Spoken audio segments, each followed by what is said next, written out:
Hi there, this is Alan of Black Crow Gaming doing another Rules Lawyered.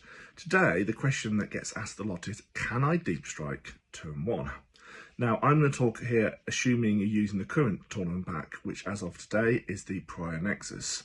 And what the Prior Nexus says is reserves cannot arrive on the battlefield during the first battle round, excluding units placed into strategic reserve during the battle. So what that means is if you go second, your opponent has their first turn. At the end of their first turn, you have an ability that allows you to pick up your unit from the battlefield.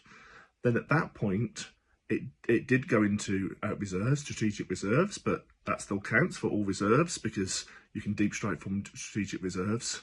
Then yes, you can deep strike turn 1 in that circumstance. But if it isn't a deep strike and you're going into normal strategic reserves, there is no rule that allows you to come on in turn 1. In other words, the rule doesn't say which board edge you can come on, etc.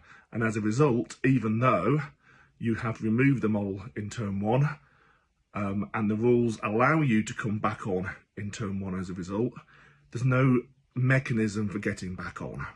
So if you've got deep strike, you can. If you don't have deep strike, you can't. Now, the exception to this is if you have a rule that says something along the lines of the battle round counts as 1 earlier. So battle round 1 actually counts as battle round 2, in which case, if you look at the rules, you can decide where you can come on from strategic reserve, which is anywhere apart from your opponent's deployment zone, or if it's battle round 2, it would count as battle round 3. At that point, you can come on anywhere, including the opponent's deployment zone. Hopefully that helps.